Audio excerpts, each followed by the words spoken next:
Hello everyone, welcome back to my channel Learn Practice Achieve. I am Sukirti, I am an educator and today we will discuss class 8th math syllabus जो कि new syllabus है, chapter number 10 exponents and power. Exponent and power में बहुत सारे laws हैं या rules हैं और रूल्स और लॉज को हम डिस्कशन करेंगे। उसके साथ साथ एक्सरसाइज के जो क्वेश्चंस हैं उसमें उसको हम कैसे अप्लाई कर सकते हैं वो आज हम यहाँ पे डिस्कस करेंगे। तो शुरू करते हैं question number 4। Evaluate first part given है 8 to the power -1 into 5 to the power 3 upon 2 to the power -4। Evaluate मतलब क्या है? Find the value of the given question. ठीक है, तो वैल्यू हम फाइंड आउट करने के लिए सबसे पहले आप क्वेश्चन को जब आप देखते हो तो क्वेश्चन में आप देखो यहाँ पे फर्स्ट पार्ट, पहले तो इसका पावर माइनस में है और ये नंबर क्या है? कंपोजिट नंबर है। पहले भी मैंने जब डिस्कस करा था उस टाइम पे बताया था अगर कोई भी एक्सपोनेंट या पावर जो हम चैप्टर डिस्कस कर रहे हैं इसमें अगर कंपोजिट नंबर है तो सबसे पहले हम क्या करेंगे, कोशिश ये करेंगे कि उस नंबर को प्राइम फैक्टराइजेशन करके उसको पावर नोटेशन में चेंज करें। ठीक है, उसके बाद 2 to the power -4, again power is minus, तो इसके लिए भी हम रूल यूज़ करते हैं। ठीक है, तो ये दोनों के लिए हम अभी यूज़ करेंगे रूल और फाइंड आउट करेंगे इसका वैल्यू।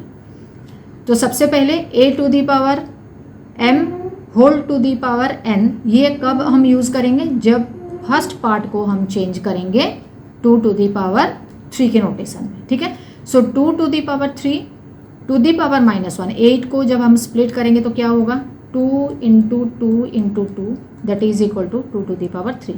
तो 8 को हमने प्राइम फैक्टराइजेशन कर दिया, उसके बाद उसको पावर नोटेशन में चेंज करके 2 to the power 3 करा। ठीक है, उसके बाद 5 to the power 3 as it is लिखेंगे और 2 to the power -4 को भी एज इट इज़ लिखेंगे क्योंकि हम स्टेप बाय स्टेप जाएंगे। ठीक है, अभी यहाँ पे 2 to the power 3 है और उसके बाहर पावर है -1, तो हम यूज़ करेंगे ये वाला rule, a to the power m into n is equal to a to the power mn, मतलब दोनों पावर मल्टीप्लाई हो जाएगा। मल्टीप्लाई करने के बाद क्या आएगा? 2 to the power -3 क्योंकि 3 इंटू -1 करा, into 5 to the power 3 upon 2 to the power -4। ठीक है, अभी यहाँ पे 2 to the power -3 है, यहाँ पे 2 to the power -4 है, दोनों का बेस इक्वल हो गया, पावर अलग अलग है। ठीक है, तो दोनों डिवीज़न है।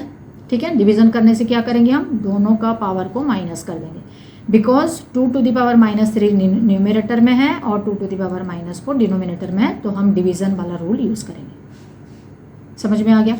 अभी डिवाइड करते हैं, डिवाइड करने से हम क्या करेंगे? दोनों का पावर को माइनस करेंगे, तो -3 ऑलरेडी है, बीच में माइनस साइन आएगा, फिर -4 आएगा, तो 2 to the power -3 माइनस -4 और उसके बाद जो नंबर 5 to the power 3 था उसको एज इट इज़ लिखेंगे। तो यहाँ पे माइनस और माइनस साइन यूज़ हुआ है तो -3 + 4 हो जाएगा। ठीक है, इंटू 5 to the power 3 हो गया, तो -3 + 4 इज इक्वल टू हो गया 1। ठीक है, तो 2 to the power 1 को हम लिखेंगे 2 क्योंकि 1 पावर हम जनरली लिखते नहीं हैं। ठीक है, देन 5 to the power 3, तो 2 इंटू 5 to the power 3 है, तो 5 to the power 3 को जब हम ओपन करेंगे तो कैसे लिखेंगे? 5 × 5 तो 5 5 से 25, 25 5 से 125, तो 2 इंटू 125 हो गया, that is equal to 215। This is your answer. Clear? Next part given है 5 to the power -1 into 2 to the power -1 into 6 to the power -1। Again जैसे रूल हमने पहले भी यूज़ करा था, माइनस पावर है तो पहले इसको देखना है, यहाँ पे भी माइनस पावर है, यहाँ पे भी माइनस पावर है, लेकिन क्वेश्चन सॉल्व करने से पहले ध्यान से दोबारा देखो, यहाँ पे फिर एक कंपोजिट नंबर है। ठीक है, तो 6 को अभी हम स्प्लिट कर देंगे, स्प्लिट करेंगे तो क्या आएगा? 6 का जब प्राइम फैक्टराइजेशन आप करते हो 2 इंटू 3 आ गया, तो इन प्लेस ऑफ 6 हम क्या लिख सकते हैं? 2 इंटू 3। जनरली इसको हम प्राइम फैक्टराइजेशन करके ही उसका फिर पावर नोटेशन के हिसाब से लिखेंगे। ठीक है, तो any number to the power minus, तो क्या हो जाएगा? रेसिप्रोकल हो गया 1 अपॉन जो भी पावर होगा। तो पहले तो सब जितने भी नंबर हैं इसको हम चेंज करते हैं इस लॉ के हिसाब से। ठीक है, तो 1/5 इंटू 1/2 हो गया और 6 का पावर जो था -1 तो 1/6 हो गया। ठीक है, तो 1/5 इंटू 1/2, ये 5 और 2 को मल्टीप्लाई करके हमने लिख दिया 1/10। ठीक है, और 1/6 को एज इट इज़ 1/6 लिख दें।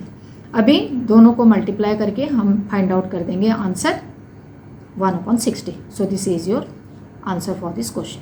ठीक है, इसको दूसरा वे से भी आप सॉल्व कर सकते हो, लेकिन this is the simplest way, तो इसीलिए मैंने ये वाला वे को यूज़ करा हुआ। ठीक है, जैसे कि यहाँ पे मैंने बताया था 2 × 3 करके भी आप फाइंड आउट कर सकते हो इसका वैल्यू, और फिर पावर नोटेशन को आप ऐड कर सकते हो। ठीक है, नेक्स्ट क्वेश्चन गिवन है, find the value of m for which m 5 to the power m divided by 5 to the power -3 is equal to 5 to the power 5। ठीक है, यहाँ पे हमें वैल्यू फाइंड आउट करना है जो दिया हुआ है एक्सपोनेंशियल फॉर्म के हिसाब से या पावर नोटेशन के हिसाब से। कैसे फाइंड आउट करेंगे, पहले हम देखेंगे कि ये दोनों नंबर के बीच में क्या साइन है। साइन यूज हुआ है डिवीज़न, तो डिवीज़न के लिए हम क्या यूज़ करते हैं, any number to the power, अगर उनका दोनों का बेस इक्वल है और पावर अलग अलग है और बीच में डिवीज़न साइन यूज हुआ है तो क्या होगा, दोनों का पावर माइनस हो जाएगा। ठीक है, तो दोनों का बेस सेम है 5 और 5, पावर अलग अलग है, तो अभी क्या करेंगे, हम दोनों पावर को माइनस कर देंगे। तो 5 to the power m divided by 5 to the power -3 is equal to 5 to the power 5, ये गिवन है क्वेश्चन में।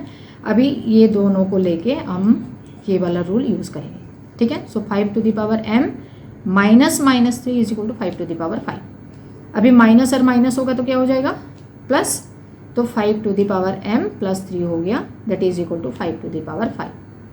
अभी इसके लिए हम कंपेयर करेंगे एक्सपोनेंट का बोथ साइड्स को, मतलब हम देखेंगे LHS एंड RHS। ठीक है, LHS और RHS में आप एक चीज़ का ध्यान रखो, यहाँ पे दोनों का जो बेस है बेस इक्वल है। अगर कोई भी एक्सपोनेंट का क्वेश्चन ऐसा गिवन है जिसका LHS पार्ट और RHS पार्ट गिवन है लेकिन दोनों का अगर बेस इक्वल है, इसका मतलब यहाँ पे और एक रूल यूज़ होता है, if the bases are equal, तो जो पावर होते हैं पावर भी इक्वल हो जाते हैं। ठीक है, तो यहाँ पे दोनों का बेस 5 है और पावर है, एक का m+3 और दूसरा का पावर है 5, तो अभी m+3 इज इक्वल टू 5 हो जाएगा according to the law of exponent. ठीक है, तो m+3 इज इक्वल टू 5 हुआ, तो जैसे अलजेब्रा में आप सॉल्व करते हो m is equal to 5 - 3, so m is equal to 2, so this is the value of m। Clear? Okay students, आज जो क्वेश्चंस हमने डिस्कस किया हुआ है वो आपको जरूर समझ में आ गया होगा। फिर भी अगर उसमें कोई डाउट है तो आप कमेंट बॉक्स में ज़रूर लिख सकते हैं।